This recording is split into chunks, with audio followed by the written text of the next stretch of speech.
All right, I'm going to talk about the Gates family. William Gates was born in 1760, and as far back as I can go in that Gates history, but he had a son named Samuel, and he had a son named Amos.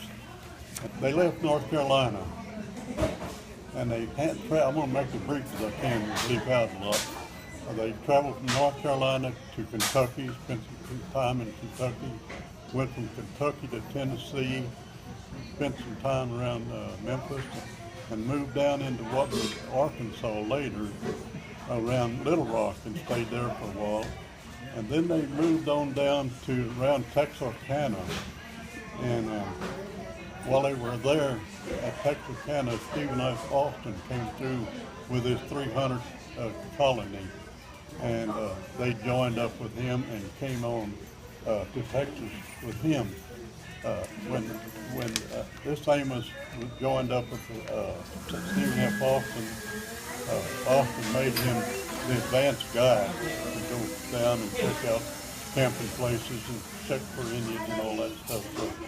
So, if you look at a list of all the Amos Valentine Gates, all of the Stephen F. Austin Gates people, he's not on that list because he was a member of William Gates' family. They moved on and they came into Texas and down in Washington on the Brazos. They got there about 1821. And some of the families camped on a creek there the first night, New Year's Eve. And if you go over there now, there's a creek called New Year's Eve Creek. They named that creek in honor of their first night in Texas. William's wife is said to be the Anglo woman that crossed the Brazos River on it. And so... That's what, 21? When's that? 1821? 1821, yeah. And Amos Valentine Gates, the one I'm going to do most talk about, was born in 1825 at Washington on the Brazos. He grew up there and he got a pretty good education. He went to Tennessee to be a Methodist preacher, and they was having so much trouble with the Mexican army and the Indians, he came back to help his family.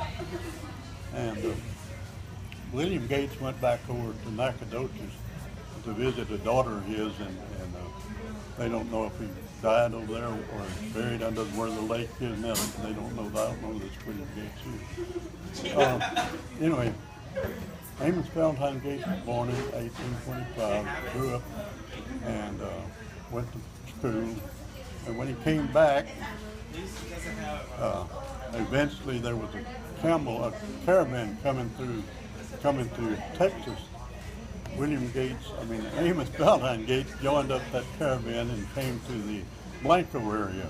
Blanco wasn't a town, wasn't a county, wasn't anything there then. A Pittsburgh land company owned most of that. And so Amos Valentine Gates helped farm Blanco County, farmed the city, built the first county courthouse there that was made of lumber, and later they moved the Masonic Lodge on top of the courthouse, and then eventually it all burned down, so they lost a lot of good records and all of that. Amos Valentine Gates was elected Chief Justice back then. He was third Chief Justice, and that's what we call county judge now, but Chief Justice. And while he was in that, Civil War started. So he got out of the being judge and resigned, joined the Confederate Army, and went down, captured a Yankee ship down in Galveston. He was a captain. And then when he came back to Blanco, they re-elected him county judge again, and then the carpetbaggers came down, the Yankee carpetbaggers, and they kicked everybody out of office that had been a Confederate soldier. So he left Blanco, and we'll get into a lot of this. So he left Blanco and went up the river to the springs that form the head of the Blanco River. Some real big springs there. They've never been known to go dry. And we've been scheduled to go up there to the historical group twice, and we got flooded out both times, so we never did make it. So I'll try to do the best I can about that. Amos Valentine Gates, as he got there, he began an orchard business. He grew a lot of apples and a lot of fruit of all kinds. And he even has some catalogs. I saw one of the catalogs about his fruit. He did a big business in that. Dug those channel, pit there for the spring water to build up in, and I'll show you a picture of that in a minute. But he built a house there, and he had a very large family. A doctor by the name of Peavy owns the place now, and we've become very good friends. He's a real historian, and so he went into the old house, was going to tear it down, and there was a lot of historical stuff pasted on the walls, newspaper articles. So he said, well, this is too hard historical to burn down or tear down. So he restored it, and I've got a picture of that house the way it is now. I painted this picture. That's the house that's there now. And then later on, when he died, he's buried there on the place, and that's where At Blanco? It's up the river, Blanco. Oh, up the river. Right where the Blanco River starts. There's some big Okay. springs there. Okay. And it's about 3 miles back off Highway 188.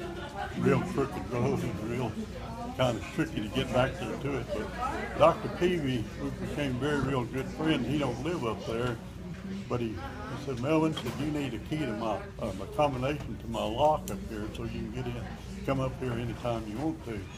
So we made several trips up there with nobody around.